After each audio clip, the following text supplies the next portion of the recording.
बोल शंकर भगवान की परम कृपालु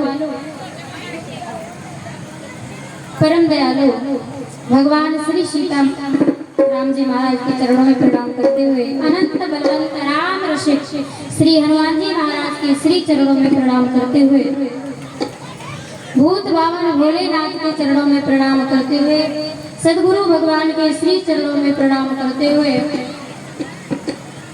माता पिता भगवान के श्री चरणों में प्रणाम करते हुए हमारे बीच में विराजमान परम पूज्य पूरनदास जी महाराज एवं और भी संत महाराज विराजमान है। आप सबके चरणों में प्रणाम करते हुए कथा पांडाल में विराजमान माताएं बहनें आप सबके हृदय में विराजमान श्री सीताराम जी महाराज के चरणों में प्रणाम करते हुए आइए हम सब मिलकर के भगवान की कथा में प्रवेश करते हैं। बोल गोविंद भगवान की सिया राम मैं सब जगदानी करूं प्रणाम जोर जुगदा पानी। आइए इसी भाव के साथ सब लोग मिलकर के चलते हैं कैलाश पर्वत पर। बोल देवों के देव महादेव की कैलाश पर्वत पर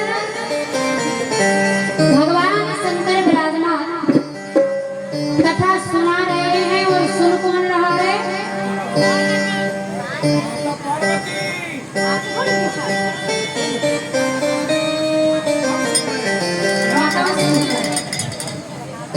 पार्वती जी को कथा बड़ी प्रिय लग रही है। बड़े प्रेम से भगवान शंकर सुनाते हैं और पार्वती जी सुनती हैं। जैसे पार्वती जी को अवसर मिला आनंद लेने का, ये कथा रसपान करने का, ठीक उसी प्रकार हम सबको भी भगवान ने ये मौका दे दिया है। देखिए आज जैसे नदी में जल बहता है, हम स्नान करने जाएं या ना जाएं उसका काम होता है बहना, वो निरंतर बहता रहता है। ठीक उसी प्रकार भगवान की राम कथा रूपी निरंतर आपके गांव में बहती बहती आई थी, तो इसका ये मतलब थोड़ी था कि यहीं रुक जाएगा। धीरे धीरे समय निकल ही गया है, एक दिन और रह गया। भाग्यशाली नहीं सौभाग्यशाली जिन्होंने आकर के गोता लगाया है, जिसने आनंद लिया है, क्योंकि यहाँ पर भगवान की कथा में यज्ञ नारायण और जहाँ यज्ञ भगवान हो समझ लो यज्ञ में तो सारे देवी देवता एकत्रित होकर के आते ही हैं। तो आपके तो परम सौभाग्य है जो आपको इतना बढ़िया अवसर भगवान ने दिया है। तो एक बार तो तालियां हमारे पूरनदास जी महाराज को, क्योंकि ना ये आते और ना यज्ञ होता, इसलिए जोरदार तालियों के साथ इनका धन्यवाद। और जितने भी समिति वाले हैं, नाम तो हम नहीं जानते, लेकिन जितने भी हैं एक बार जोरदार तालियां उन सब के लिए। क्योंकि हम घर में एक छोटा कार्य करते हैं तो व्यवस्था संभालने में बड़ी मुश्किल हो जाती है, और यहाँ तो यज्ञ हो रहा है तो व्यवस्था को संभालना, हर कार्य टाइम पर करना, ये भी बहुत बड़ी बात होती है। बोल शंकर भगवान की। यज्ञ भी कई प्रकार के होते हैं, एक थोड़ी होता है। जैसे लक्ष्मी नारायण महायज्ञ उधर अयोध्या में श्रृंगी ऋषि ने कौन सा यज्ञ कराया था? पुत्र कामना के लिए। वो यज्ञ हुआ। किसी गरीब बेटी का विवाह करना ये भी यज्ञ से कम नहीं है, वो भी यज्ञ है। तो यज्ञ भी कई प्रकार के होते हैं। आप जो मांगोगे सो यज्ञ नारायण भगवान देंगे, क्योंकि दशरथ के यहाँ एक भी पुत्र नहीं था, लेकिन यज्ञ नारायण भगवान ने कृपा की और 4 पुत्र हुए। तो आपके राणापुर में ये समझ लो कि आपको मौका है, जो मांगना है सो मांगो। कहा जाता है जिसके पास धन की कमी हो, लक्ष्मी की कमी हो, वो 108 सिक्का गिने, 5 के या 10 के या 1 के, जैसे भी हमारी क्षमता है। 108 बार एक परिक्रमा लगा करके एक सिक्का डाल करके अगर पैसों से हम परिक्रमा लगाते हैं तो हमारे जीवन में फिर धन की कमी नहीं होती है। जिसे नाम चाहिए, यश चाहिए, वो जाकर के भगवान यज्ञ नारायण भगवान की परिक्रमा करें लौंग लेकर के।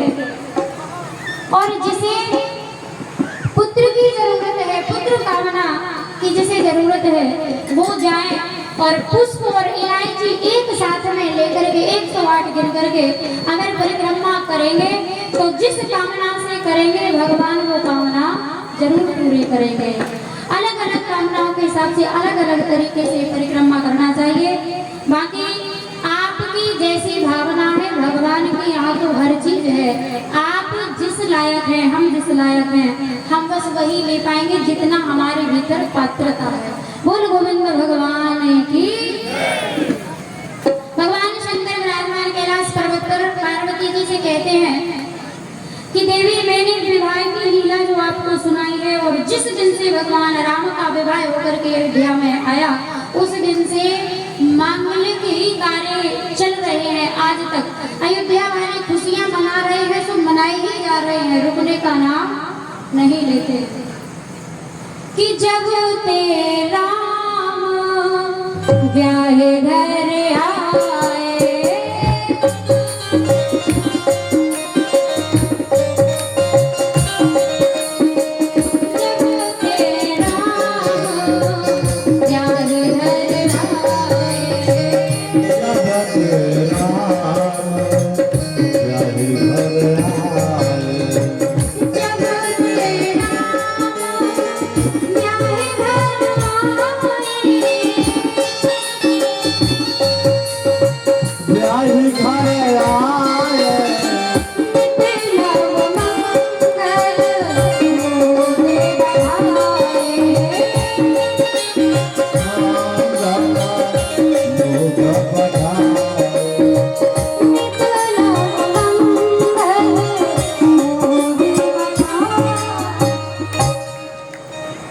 रोज नए तरीके से महाराज दशरथ को बधाई देने के लिए लोग आते हैं। समय निकला, इधर सभी देवी देवता जो भगवान राम के विवाह में आए हुए थे सबने एक एक करके विदाई मांगी। महाराज दशरथ ने सबकी विदाई की, सब अपने अपने स्थान। इधर भरत और शत्रुघ्न भी अयोध्या में नहीं है, ये भी अपने ननिहाल चले जाते हैं। इधर एक दिन की बात है,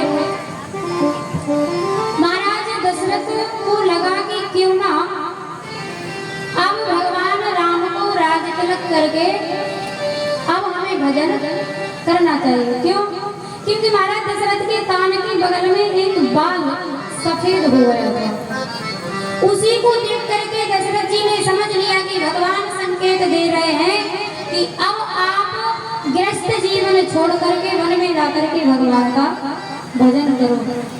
महाराज दशरथ को तो समझ में आ गया, एक बाल सफेद होते हुए हम और आपके पूरे बाल सफेद हो जा रहे हैं, लेकिन हम और आप घर छोड़ने को तैयार नहीं है।